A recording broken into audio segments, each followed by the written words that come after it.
PlayStation, a wondrous achievement, a truly beautiful specimen of unmatched quality and genius, sophisticated, eloquent, erotic, a marvelous testament to the ingenuity of mankind. But how did it all come to be? How did we learn to walk so close to the sun? And what did it feel like? That's what we'll be exploring in this video here today. The history, development, and golden age of the Sony PlayStation. So without further ado, let's begin. It all started in 1986 with this man here, Ken Kutaragi. Young Ken was a stand-up employee of the Sony Corporation. Straight A's on his report card, always wore the most amazing ties. Ken was just a cool dude. But all was not as it seemed, you see. By day, Ken was a hard-working and dedicated employee. But by night, he was a double agent, working in secret to develop a sound chip for Nintendo's upcoming console, the Super Nintendo. When the big boys at the top found out about this little betrayal, they weren't too happy. Except for this man, Norio Oga. He liked the cut of Ken's jib, saw the talent, appreciated the ties. And after seeing the success of the sound chip, was convinced to pursue a further deal with Nintendo in developing a CD add-on to their Super Nintendo system. Sony working on a CD-based video game player. Sounds familiar. But they were partnered with Nintendo. That doesn't make sense. How was this all going to work itself out? How was Sony going to become the company that we know them as today, underneath the boot heels of Comrade Mario and the Mushroom Army?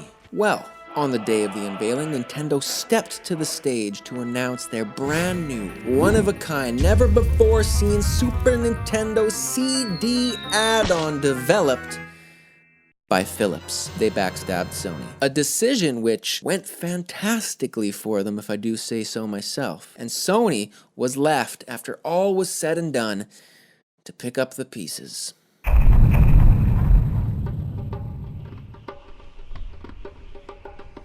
And here we are, in the deserted wastes of failure. Well, there's Bubsy, Superman, Dreamcast, one of the sadder stories that we'll cover someday, and Sony, for a time, was here as well, cast out of the Garden of Eden in Nintendo's loving glow. Not only were they betrayed by Nintendo, but laughed at by Sega for even proposing a partnership after the fact. Pure humiliation. What were they to do? The fight back, of course, a true David and Goliath maneuver. They were going to develop their own system, a better system than anybody had ever seen before. Were they going to be 2D like Nintendo and Sega? No. They were going to exist in the third dimension. Were they going to have to learn to make games like Nintendo and Sega? No. They were going to hire hundreds of third-party developers to make amazing and unique games for them. Were they going to have weak, flimsy, 16-bit MIDI-based tracks like Nintendo and Sega? No. They were going to have this.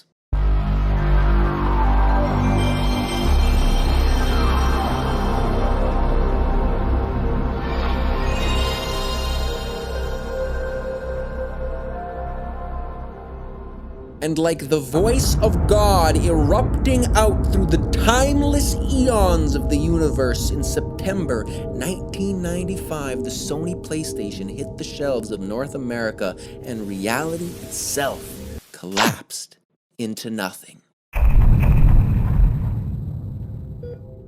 Whew. Things were pretty touch and go there for a second, but the IT department was on it. Reality was back up and running in a matter of minutes, no serious damage done. And the people were left to experience the true awesomeness of the PlayStation, a power button, an open button, even a reset button. And it all came with PlayStation Pix, a demo disc bundled with the initial release of the console that came with 12 games. Tekken, Twisted Metal, Ridge Racer, Wipeout, and 8 more, because that is how math works, and to be completely honest, the PlayStation was a hit right from the beginning. To say the console came out and built up to some sort of golden age is a complete mischaracterization of what went on here. Spread across its entire lifespan are some of the most precious and rare jewels known to mankind. Some of the most iconic video game franchises of all time started on this console. Metal Gear Solid, Resident Evil, Silent Hill, Grand Theft Auto, Crash Bandicoot, Tekken, and Tomb Raider. There was a Final Fantasy game on there as well, I think. I don't know. But this is all just scratching the surface of this magnificent piece of machinery. Given the fact that Sony was willing to work with third-party developers to make their games, unlike other video game companies at the time, by the end of 1996, they had over 400 games in development. Comparatively, the Nintendo 64 had 60. The student had now become the master. An inspirational training montage, a kiss from the wife for good luck, in the wise words of Apollo Creed. Sony stepped into the ring confidently and destroyed the competition. Literally a massacre, which I hate to say because personally I am a Nintendo 64 fanboy, but the numbers just don't lie, man. The facts don't care about your feelings. And the Sony PlayStation was now the king. Round of applause, ladies and gentlemen, round of applause. Gold star for Sony. They did it. PlayStation's life was a fantastic thing to witness. I mean, it's not one of the most iconic and influential video game consoles of all time for no reason. It had a couple bangers in its day, and even after it was replaced by the PlayStation 2, it lived on in the hearts and the minds of the everyday people. The design was amazing. The openness to work with others was inspirational. The marketing was on point. And as a fun little aside, one of the pieces of information that I thought was pretty interesting when researching this, Sony said to never market a console to anybody other than 19-year-olds, because if you're 12, you want to be 19.